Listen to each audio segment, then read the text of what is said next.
Well, good morning, ladies and gentlemen, and welcome to day 2 of the NACA Centenary Symposium. I think we had a great day yesterday, and I appreciate all your participation. It's great questions and some great panels, and I think we got a great lineup today as well. But we start off this morning with a keynote address by Dr. John Anderson, Curator of Aerodynamics at the Air and Space Museum here, but also the legendary aerodynamicist. Any of you who have studied aerodynamics probably have his textbook in one of its many versions on your bookshelf someplace. John's a legend in the aerodynamics world, and he's going to talk to us about the NACA in the 1930s, trailblazing the technical world of aerodynamics. So join me in welcoming John Anderson.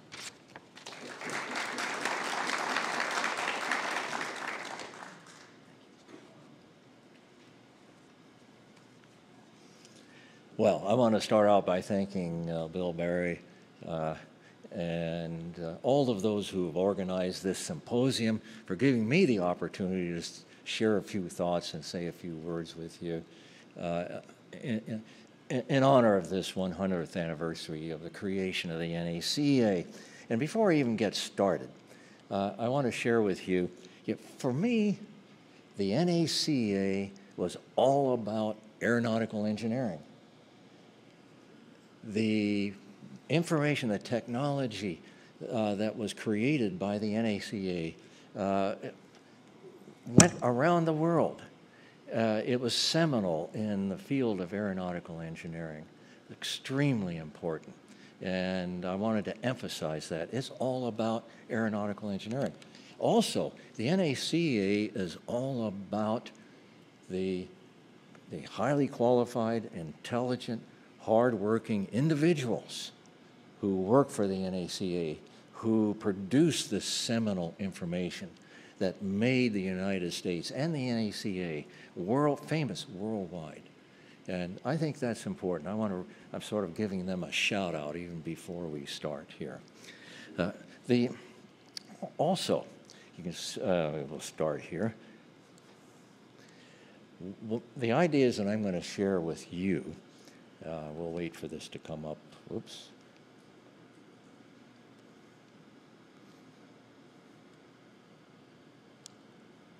Nope. We keep on going back. Oh, hey, there's a preview, man. Look at that.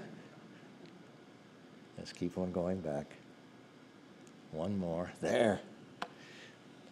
I wanted that slide because it says the 1930s. This is the NACA in the 1930s. That's what I'm going to emphasize. And what's magic about the 1930s? But by the way, I wasn't physically present in this room yesterday, but I watched every presentation in its entirety throughout the day on the computer at home.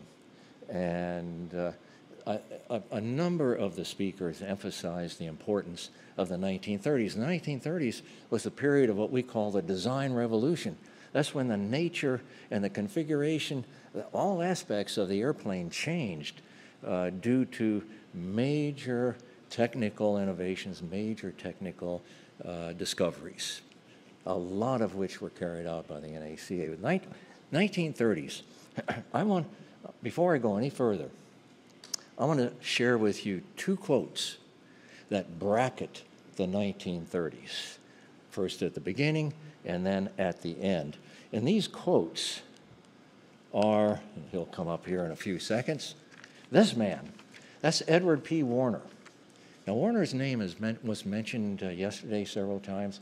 Debbie Douglas, for example, in her presentation, brought forth some of the contributions of Ed Warner. But Ed Warner was graduated with honors with a BA in mathematics from Harvard, went to MIT, and the next year graduated with a BS in mechanical engineering, and then the next year an MA. He, after that, immediately took a job with the NACA Langley Memorial Aeronautical Laboratory, and you were told this yesterday, where he was the chief physicist, and he took charge of the aerodynamics program. He helped to design and construct the first wind tunnel at Langley. You saw some pictures of that yesterday, albeit it was basically a copy of a wind tunnel at the National Physical Laboratory. And then in 1920, he went back to MIT, becoming an associate professor of aeronautical engineering. And he was there for 6 years. In 1926, he took the job as Assistant Secretary of the Navy for Aeronautics. And then in 1957, he became president of the ICAO, the International Congress of International, actually it's called the International Civil Aviation Organization, the ICAO. Ed Warner was a mover and shaker in the first half of the century in aeronautics in this country. And I'm going to share with you two quotes. One that was in a book that he wrote. It was titled Airplane Design, Aerodynamics, published by McGraw-Hill, 1927. And in this textbook, Ed Warner says the following, and this is sort of before the 1930s. The pioneers of aircraft design traveled in a wilderness, dependent upon their own resources at every step. No path was marked for them, and the illumination along the way was only such as they themselves might provide. Of research, in its application to aeronautical engineering, there had been hardly even a beginning, and its place had often to be supplied by inspiration, intuition, or empiricism, or go unsupplied. And then, now that's sort of really describing the woeful state of the art, particularly at the end of World War I and up into part of the 20s. And then Warner goes on in the same paragraph. The student who embarks upon aeronautical studies in 1927 is subject in some degree to a contrary embarrassment. Experimental data inundate him. The underbrush of obscurity has been cleared away. The field is even more brightly illuminated by the fruits of governmental, institutional, and private research. But listen to this. Yet, the very uniformity with which enlightenment is being cast over the subject in its several parts may prove confusing, leaving the exact course to be followed still in doubt. That was 1927. Now, on the other side of that, we have Ed Warner in a new book. It's entitled Airplane Design Performance, published by McGraw-Hill in 1936. And here is the other side of that period. Quote, all this refinement, what refinement? Well, we'll see. All this refinement becomes increasingly more important, and engineers become increasingly excellent in their demands for it, for two reasons. First, because as design becomes increasingly an exact science, and as designers are required to subject themselves to ever closer specifications and advanced guarantees for their product's performance. Errors of 5 or 10% in aerodynamic data that might once have seemed too small to notice come to assume nightmare proportions. So that's a big change. Now we have airplane designers getting uptight because the data is only 5% accurate. What has changed? One of the major things that has changed in between these two quotes is all the work that had been carried out by the NACA at the Langley Memorial Laboratory, their technical contributions. And so I'm going to share with you only 3 categories of those contributions. One is going to be the airfoil work carried out at Langley. And the second one is going to be the development of the NACA cowling. We'll say something about that. And then finally, shedding some light on the intellectual understanding of what was called the compressibility problem for high-speed flight. And Debbie, who just walked in, you recognize that guy up there. I was just quoting him as you were coming in. Okay, let's start.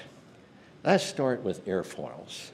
And, you know, the NACA right away when it was created recognized the almost ad hoc state-of-the-art of airfoil design.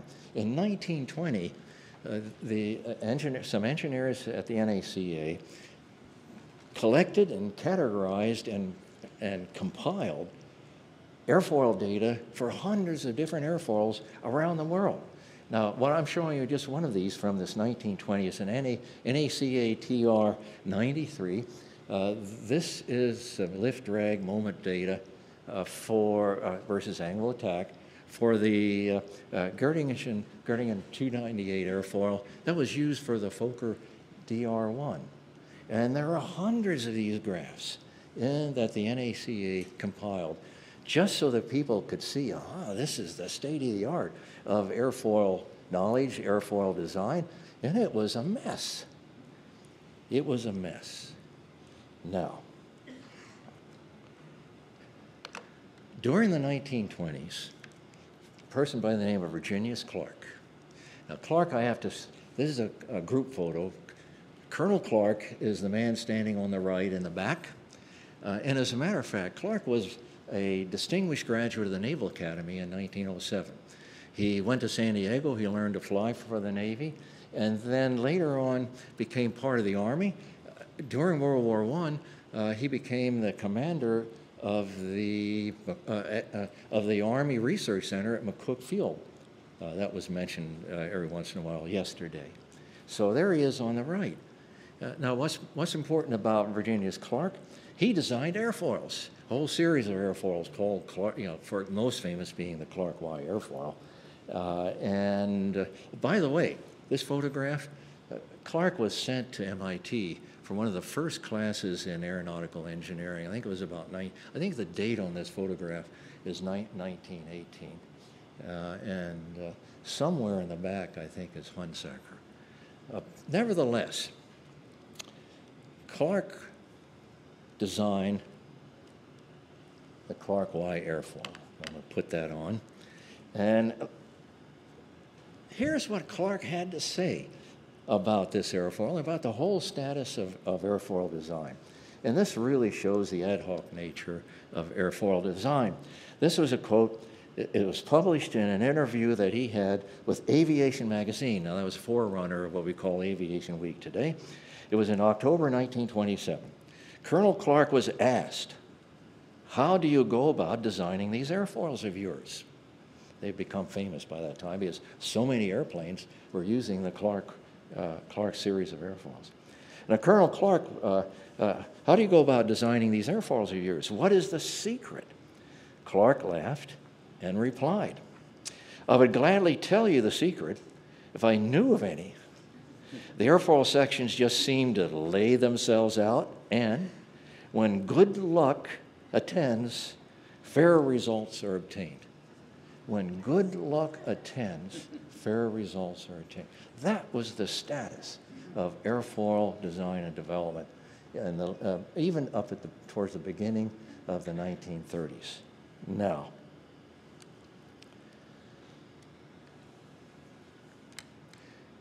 in 1920, I should say, if you just go out the hall and look down in the Milestones of Light gallery, you see, not hanging there, but on the floor now, the Spirit of St. Louis. The Spirit of St. Louis uses a Clark Y airfoil, for example.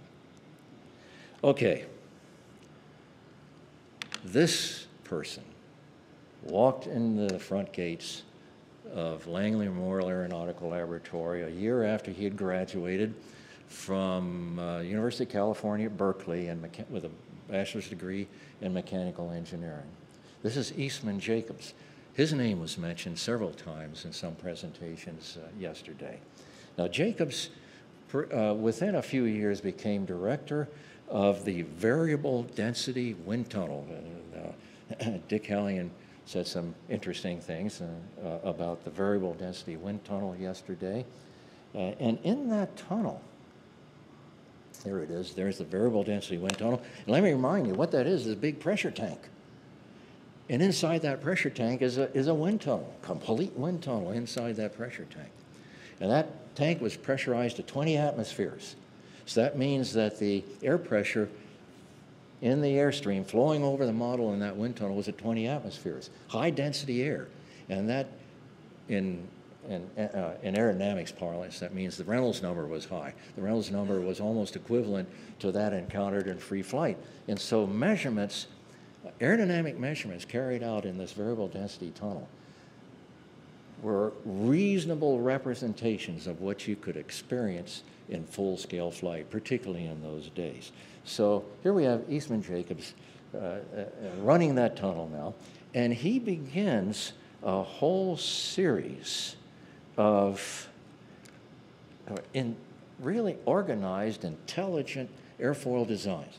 Now, this is what was, if I had a laser pointer, I'd have a little red dot there, but if you look at the bottom picture, that's an airfoil, and you'll see that there's a curved line midway in the middle of that airfoil. That's called the mean camber line. It has a curved shape.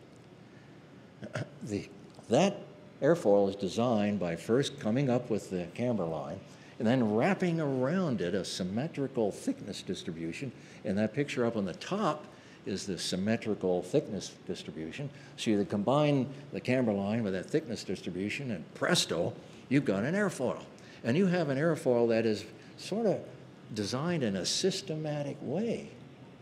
This led to a whole series of airfoils, which was called the NACA 4-digit airfoil series, which will come up here in a minute. And there they are. These airfoils, not only were they systematically designed, they were effective airfoils. The NACA tested them extensively, so there was a lot of experimental data available to airplane designers on these airfoils.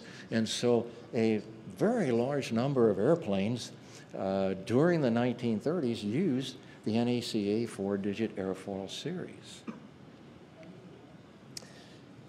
For example, not only just in the United States, but when R.J. Mitchell was designing the Spitfire, that airplane uses an NACA 2213. It's a 13% thick airfoil. At the root, tapers to a 2205, 5% thick at the tip. The Spitfire used an NACA 4-digit airfoil. Its major protagonist in the Battle of Britain, the Messerschmitt 109, also used an NACA airfoil. It was sort of a strange one. It was essentially called a 2R, 12 airfoil. Now you're gonna, if you look for data for that airfoil, it's hard to find because the NACA felt that was not a very good airfoil. Very quickly after testing, they found that that airfoil, it had low drag, that was a big advantage. It also had a low maximum lift coefficient and prematurely stalled. So the NACA recommended that, here in the United States, recommended people don't use it. The engineers, the designers of the ME-109 like that low drag feature, and they use that airfoil on the 109. So, I mean, it's just an example of how the airfoil work carried out by the NACA, by people like Eastman Jacobs and his colleagues, provided a major change, a major improvement in our understanding basically of airfoil performance, and giving airplane designers the opportunity to use effective airfoils on their airplanes. This is one of the big deals during the 1930s from the NACA. Well, Jacobs didn't stop there. And I'm waiting for the next one to come up. I should say, Jacobs had a colleague at Langley, Theodore Theodorsen. Theodorsen in the 1930s was the most respected theoretical aerodynamicist for the NACA.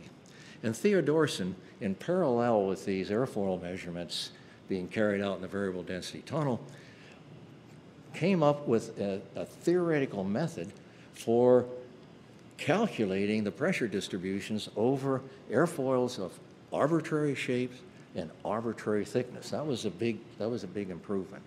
And I'll show you one of his results.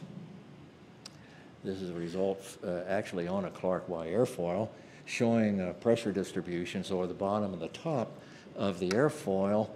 And there are two curves shown there.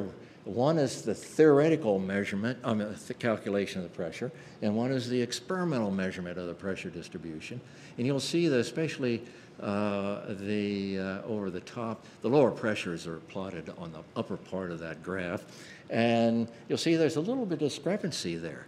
Now, to give you some idea of the kind of person Theodorsen was, he looked at that and he said, the trouble is with the experimental measurements. The experimentalists ought to take another look. Yeah, in my experience, all beginning, right from the start, even when I was educated in engineering,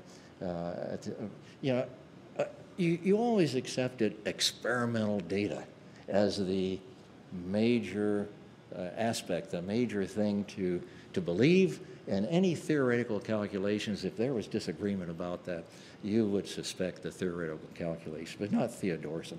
But I just wanted to throw this in, that at the same time that these airfoil measurements were being made, the NACA had their most expert theoretician working on calculating particularly the pressure distributions over airfoils of arbitrary shape. One last aspect of this airfoil design. Eastman Jacobs toured Europe in 1935. He was over there for the Volta conference, which was mentioned yesterday, and I'm going to talk about that later on. But he was there, and he took the opportunity over a space of a couple of months to tour various laboratories, including in Britain. He visited Cambridge University, and he talked with G.I. Taylor, who was a very noted fluid dynamicist, and Melville Jones, who was a very noted aerodynamicist, both at Cambridge. And they both told Jacobs that, look, we have discovered at Cambridge, in the wind tunnel, that if you have a body, whereas the flow flows over the body, the pressure keeps going down over the surface of the body as you flow down the surface of the body. Pressure goes down. It's called a favorable pressure gradient. The boundary layer on that surface will tend to remain laminar. And only when that pressure starts going up do you have a transition to a turbulent boundary layer. Now, that's important because the skin friction for a laminar boundary layer is much lower than the skin friction for a turbulent boundary layer, everything else being equal, factor of 10 lower can be. And so therefore, this was a pretty important piece of information that Eastman Jacobs took back to Langley with him. And then he sat down and said, how in the world can I design an airfoil shape to create a long region, a wide swath of favorable pressure gradient, decreasing pressure over the surface of the airfoil to encourage a large region of laminar flow over the airfoil and therefore have a much lower skin friction coefficient. Well, that was not easy. There was no way of doing that. And so Jacobs took some of the work that Theodorsen had done. Theodorsen said this is impossible. You can't take a pressure distribution and design an airfoil that's going to give you that pressure distribution. Jacobs went home for 3 days, studied Theodorsen's theory, came up with a technique for designing an airfoil that indeed would create a given pressure distribution. Whoops, I'm going to go back.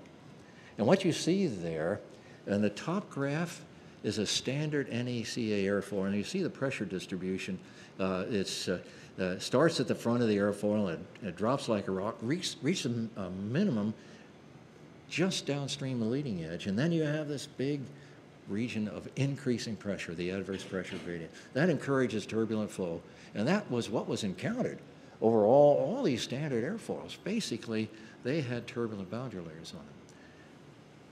The bottom graph is a different shaped airfoil, and you can see the pressure distribution there. It drops like a rock or going around the leading edge. It then maintains a decreasing favorable pressure gradient practically to further downstream than the midpoint of the airfoil.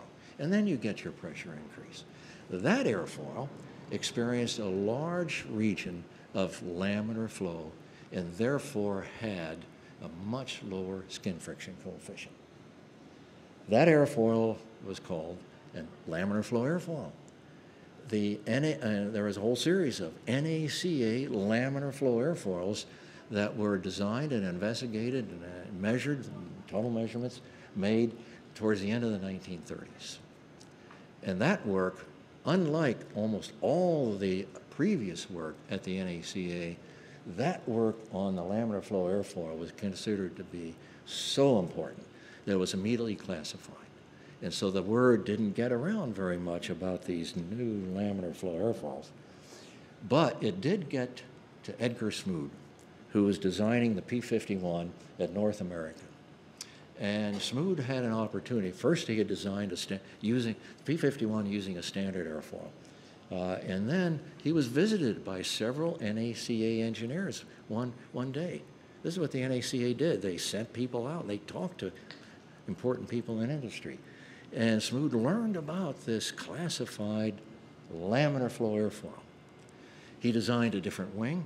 He took 2 models up to a wind tunnel at the University of Washington, tested standard wing and tested the wing with the laminar flow airfoil. The laminar flow airfoil performed much better. Presto, the P-51 is the first airplane in history, first production line airplane in history to use a laminar flow airfoil. Now, so this was a big deal. It's an important development. Just another follow-on of the kind of airfoil work and the contributions being made by the NACA in aerodynamics in the 1930s.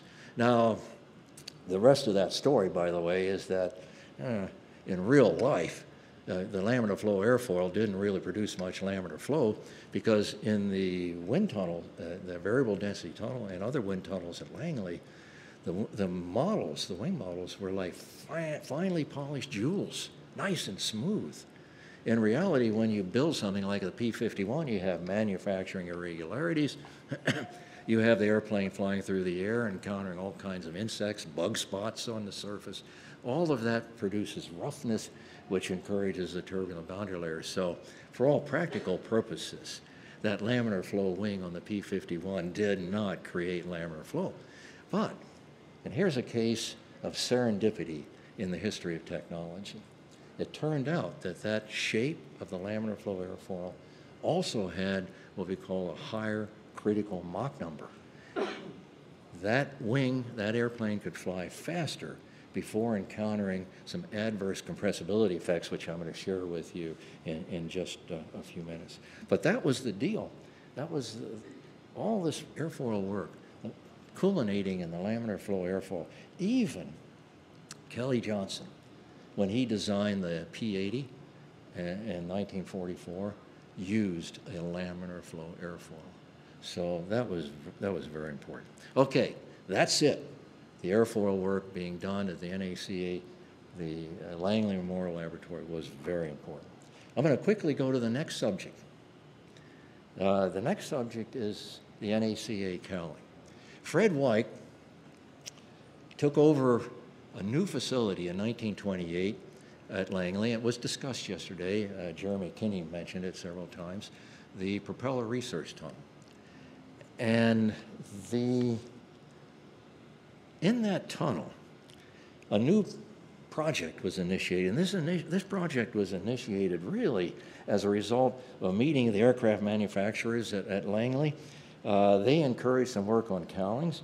And you'll find in the 1927 NACA annual report the following quote: "One of the problems suggested, the study of the effect of cowling and fuselage shape on the resistance and cooling characteristics of air-cooled engines was promptly incorporated in the committee's research program." And so there you have Fred Weick in the propeller research tunnel. See the fuselage, and there's one of the cowlings they were testing on the fuselage in that PRT. And the result of that work produced something that was called the number 10 NACA cowling. There's the Lockheed Vega, one of the first airplanes to incorporate the cowling. That's that circular metal area that's wrapped around the engine, the cylinders of the engine. And the NACA cowling not only reduced the drag, but also improved the cooling of the radial engine as well. And here it is on the Lockheed Vega. The Lockheed Vega, before the cowling, had a top speed of 165 miles an hour. After the cowling was added, 190 miles an hour as a top speed. That was dramatic. Again, another feather in the cap in the aerodynamic developments of the NACA at the Langley Memorial Laboratory. And the final feather in the cap has to do with high-speed compressibility problems. We'll start here. In 1918, at McCook Field in Dayton, Ohio, the Army put together a new wind tunnel. Dick Hallion mentioned that wind tunnel yesterday. And in fact, he even mentioned, quite properly, it's a pretty long wind tunnel. It's 18 feet. It's a 14-inch test section. It's so historic that it belongs to the Museum of the Air Force in Dayton, Ohio, on display the last time I was there, sort of tucked in a corner. But that wind tunnel, you'll see here, that wind tunnel had speeds from 25 to 465 miles an hour. Now, what airplane in 1918 would fly at 465 miles an hour? Oh, obviously none. And there was nobody in that period of time who was even thinking about airplane speeds like that. But they knew that the tip speeds of propellers came, in fact, exceeded that velocity. And there were some really strange things happening when tip speeds got up close to the, of propellers, got up close to the speed of sound. And these guys, Frank Caldwell and Elisha Fales, in that wind tunnel were the first to measure the effect of high speeds on lift. Prior to that, ballisticians knew that on projectiles, if you fly up near the speed of sound, suddenly there's a big increase in drag on the projectile. But nobody had paid any attention to lift. Here's a strange-looking graph, as soon as it comes up, from this result at McCook Field. What you see there on the vertical axis is something called lift coefficient. On the horizontal axis is velocity, speed, measured in the wind tunnel. And you can see, just pay attention to the right-hand side of that picture. You'll see that as the velocity increases, all of a sudden the lift falls off the cliff. It just dramatically decreases. An important observation. They didn't have a clue as to what was causing it, but it was an important observation. A few years later, oh, by the way, I should say, this work is published in an NACA TR because the NACA funded this work at McCook Field. Okay? A few years later, in the early 1920s, the NACA gave a contract to the National Bureau of Standards in a series of tests, one of which was carried out, one series carried out at the Edgewood Arsenal up here in Maryland. Some measurements were made on airfoils. Whoops, not that guy. Well, yes. Measurements were made. Actually, they were made by Hugh Dryden and Frank Caldwell. You've heard Frank Caldwell's name when Jeremy yesterday talked about variable pitch propellers. And in the National Bureau of Standards, those guys measured, for example, a pressure distribution on the surface of an airfoil when it was going through this period where the lift coefficient is dropping off the cliff. And that was being called now the critical speed when the lift coefficient dropped off the cliff. Later on, we would call that at a critical Mach number. And the NBS results showed pressure distribution that were rather strange. You had your decreasing pressure as the flow expanded over the top surface of the airfoil. Suddenly there was a jump in pressure, and then a plateau, a flat pressure, a plateau in the pressure distribution. Now, it was known at that time that that was the kind of pressure distribution encountered on an airplane wing when the airplane was at high angle attack and the wing stalls. And that was a clear indication of stalling with a flow separating off the top surface of the wing. At NBS, these guys were seeing the same phenomena on an airfoil at 0 degrees angle attack, but it was happening at high speeds. And they interpreted, this very bad effect that you see there, the lift coefficient falling off the cliff, it began to be called the adverse compressibility effects due to a compressibility burble, they call it. That is associated with separated flow. But again, nobody had a clue why was the flow separating. Here you had a wing, an airfoil at 0 degrees angle of attack, and the flow is separating at these high speeds. What was going on? Well, John Stack, 1928 graduate of aeronautical engineering at MIT, walked through the doors of the Langley Memorial Aeronautical Laboratory. He soon became involved in a small high-speed wind tunnel at Langley, and Stack measured in 1934 for the first time really definitive, the typical NACA kind of definitive measurements of lift coefficient and drag coefficient and moment coefficient as a function of velocity. And this happened to be a Clark Y airfoil, believe it or not. And it was absolute proof of these adverse compressibility effects, because the lift, as you see it dropping off when you get to high speed, the drag is going up out of sight. That's the kind of data that gave rise to the myth of the sound barrier, because you look at that data and you say, man, we're never going to be able to fly faster than the speed of sound because the drag is going out of sight.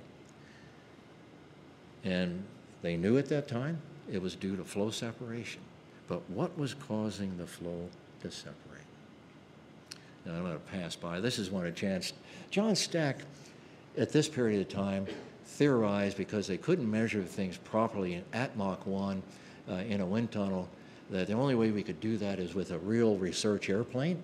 In 1934, he really was the first person to suggest a research airplane to probe this mysterious range around Mach 1, and it didn't get anywhere. That's a graph, for those of you who have studied airplane performance, that's called the power required curve, power required versus velocity. Two curves, one with compressibility, one without compressibility.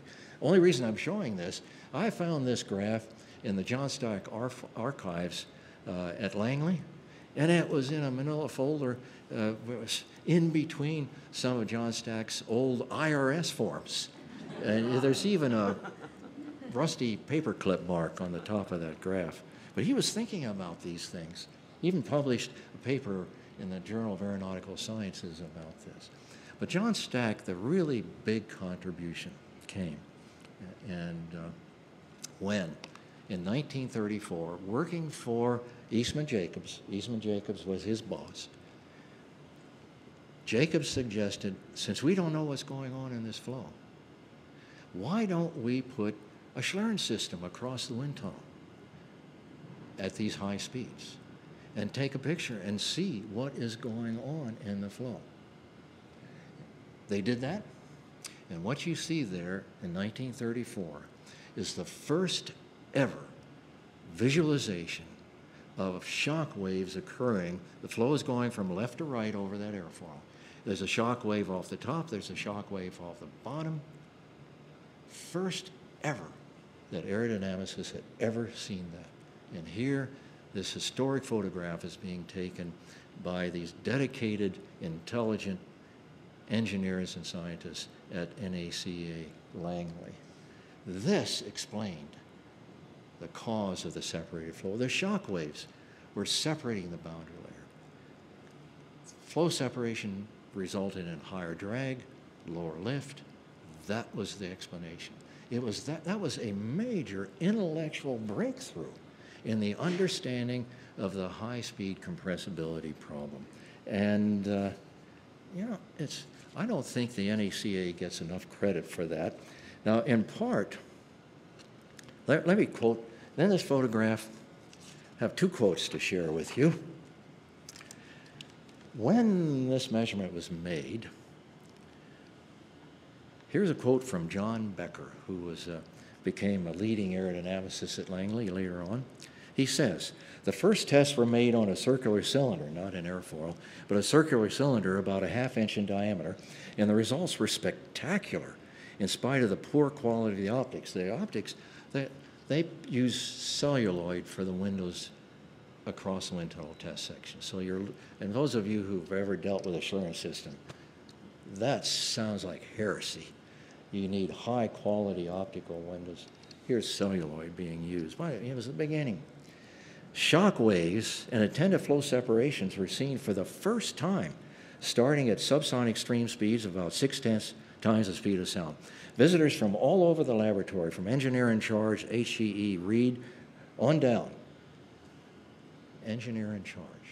Yesterday it was mentioned when Jim Hansen was here, one of his first books is a history of the Langley Memorial Aeronautical Laboratory. The title is Engineer in Charge, and it's a double entendre because engineer in charge was what the director of the lab was called, and all these dedicated, intelligent, motivated engineers and scientists were themselves in charge of the work that they were doing. They had the professional freedom to do that, and that was important. Anyway, I diverge on that.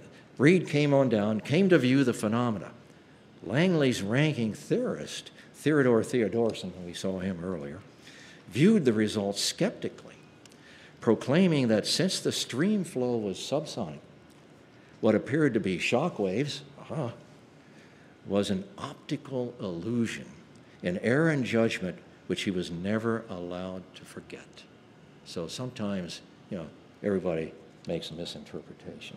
Finally, this work, the NACA didn't sit on this.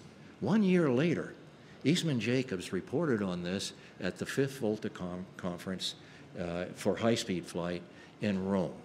This conference was mentioned yesterday. In fact, I think Dick Hallion mentioned it because that's where Adolf Bussmann first suggested the idea of swept wings. And also at that conference, not so well known is the following, that Jacobs gave a paper on this work at the Volta Conference. And in that paper, in keeping with the NACA's penchant for perfection, especially in its publications, that was another thing mentioned yesterday, the quality of the NACA TRs. They strive for perfection. So in keeping with this penchant for perfection, Jacobs apologized for the quality of the photographs, a fault that detracted little from their technical and historical importance. Unfortunately, the photographs were injured. This is Jacobs going on. Unfortunately, the photographs were injured by the presence of bent celluloid windows forming the tunnel walls through which the light passed. The pictures nevertheless give this is so laid back.